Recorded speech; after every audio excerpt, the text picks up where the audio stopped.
Here are the 10 mistakes that hosts need to chill out on in 2024. Let's get into it. Welcome back, Airbnb family. This video has some cold, hard truths, and number one where hosts need to chill is on their booking restrictions. Your Airbnb listing is not friendly enough. You might have a 3-day minimum stay. You might have a check-in after 4 p.m. You might have a checkout before 11 a.m. You might have no checkouts on Saturday or Sunday, and every little restriction that you create on your listing makes it harder to find your listing, makes it harder to book your listing, and now more than ever, what Airbnb cares about is inventory that they can sell. If you're a popular listing and your listing is booked because it got booked on VRBO, that's okay. But if your listing cannot get booked because you have unfriendly settings and people choose not to book with you, that looks bad on the algorithm. Airbnb treats your listing like a sales funnel. Everybody that clicks and then does not book is a negative thing. So once someone is on your listing, you want to maximize bookings. And every impression you get, you want to maximize clicks. But you also want to maximize every impression that you can get. And having a 3-day minimum stay takes you out of search when someone clicks I'm flexible and any weekend, because that's only a 2-day search. So instead, up your price for 2 days to be the same amount as 3 on Friday and Saturday, and then do a 3-day or 4-day discount to bring the price back down. Because if someone pays more for 2 days, are you really going to complain? Number 2, you need to chill out on your rulebook. Airbnb just made an update that includes checkout instructions to increase the transparency on the things that you are making your guests do. And Airbnb and the guests, they don't like it. This is controversial, and I am on your side, I promise. I think the guests should wash their own dishes. If you think about it, a hotel doesn't offer dishes anyway. So I think there's a little bit of etiquette. And I am doing a video soon on the top 10 updates I'm making to my house rules, so watch that later. But outside of asking for guest etiquette for things like washing dishes, you need to minimize the stuff that you force guests to do or force guests to follow. The longer the house rules get, the more likely someone will miss something in it. And also, the more likely you'll get less than a 5-star review. People want to relax when they travel. So can you shorten that up? Can you find stuff that's already in Airbnb's terms of service and you're just repeating yourself in your house rules? This happens all the time. Focus on hospitality first and then on risk second. Trust me, this will be good for you. You need to chill. Number 3, you need to chill out on your price hikes. There are more hosts, there are more good hosts, there are less good guests, there's less revenue per property out there. Seasons are getting more dramatic on the bad side, which means all of the times that you think you can charge all of this money, you may not get as much money as you want to get. And so all of these price hikes that you've made since COVID because bookings were easy, those need to come back down. Chill out. Make your prices competitive first.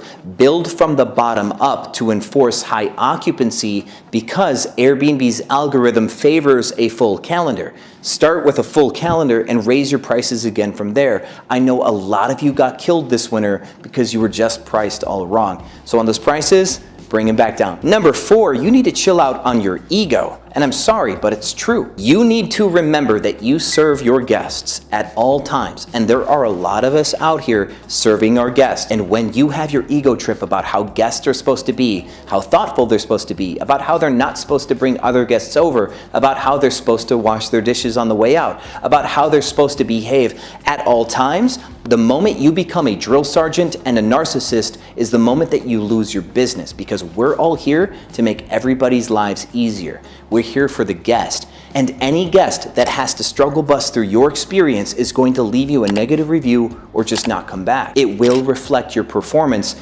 Airbnb is tracking guest satisfaction, and your ego is highly unsatisfactory, so chill out. Oh, that hurt your feelings? I'm sorry. Number 5, you need to chill out on the victim mentality. Drop it. Too many hosts are complaining about how it's gotten worse, how the guests have gotten worse, there's not enough money anymore, Airbnb's not paying resolutions. Well, here is your reality check. This is a business, this is an industry, and we all are dealing with the same industry. The more time that you focus on how this sucks, the less time that you find a way to beat me at this game, because I don't care how hard this is. I'm going to beat you. I am an Airbnb host and a business owner. I will beat you. I've been waiting for this very moment for you to give up.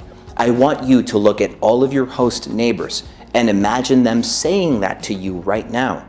They are waiting for you to fail. So if you want to be a victim, curl up and die, you can do that, and then they get to make more money. The hosts that stay the course, we will make the money. If you want to be a victim, you get to leave the industry and we get your money. Number 6, if you want to stay in this industry, you need to chill out on the runaway expenses. You have auto deductions for internet accounts, softwares, insurances, for apartments you don't even have anymore, or for houses you don't have anymore. You're overpaying your housekeeping staff. You're overpaying for streaming accounts. You forgot to renegotiate your electric bill. You have co-hosts that have increased their prices and haven't increased their performance. And you need to go back and renegotiate how they are mediocre, and they need to stop charging you a king's ransom for underperforming co-host services. If your expenses stay too high, everyone else with lower expenses will have profit at the end of the day, and you won't. Companies that aren't profitable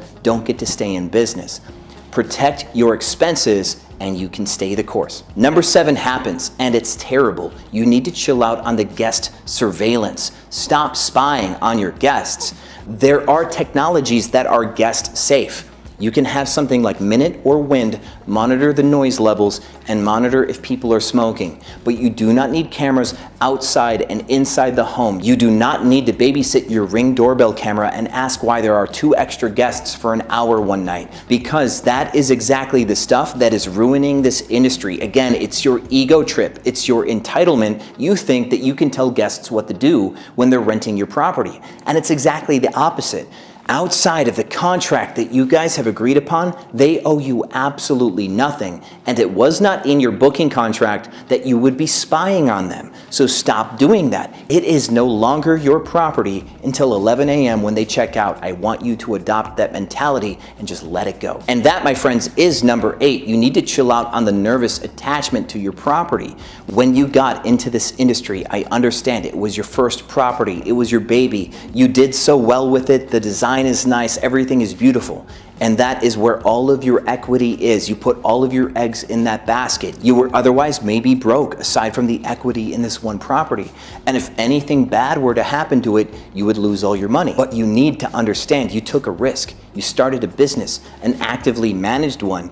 That piece of real estate that you own is how you're going to make money. And if you are too nervous and you can't work that property, you'll make less money. Your inability to take risks is really what's going to lose you your business, not some misbehaving guest.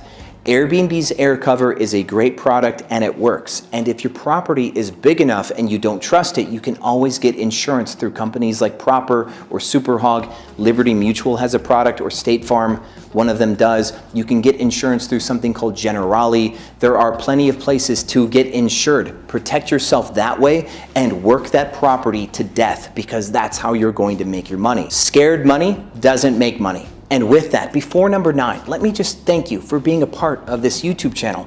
Venus wants to thank you too. We're all just trying to give her a better life. As you can tell, she's doing pretty well. Every view counts, and so does every subscribe. So let's put this goddess through college. Hit that subscribe button. Thank you very much. And number 9, you need to chill out on the review removal services. You are going to get banned. Like banned. Airbnb told me themselves. I recently had a Zoom call with Airbnb. They are trying to catch every review removal person they can find. I think some might be rogue employees or ex-employees. Some might be hackers. Some are complete scams. But as they catch all of these review removal services, they're going to take every host that's ever defrauded Airbnb on reviews and ban them. The reason why is to use a review removal service is a violation of the host terms of service, and yes, they will ban you. This is your warning. Get out while you can and hope no one ever catches you if you've ever used them. It is not worth getting banned over, trust me. And mistake number 10, you need to chill out on settling for less. When you started hosting, you were this amount of good. Now, you could be this amount of good, meaning your money could go like this too. You need to consistently improve. And if you do not, other hosts will. This is a competitive marketplace.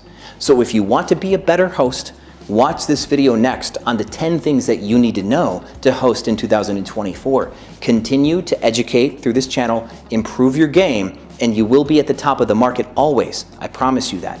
Thank you so much for watching this video all the way to the end. It means the world to me. And as always, my friends, I will see you on the other side.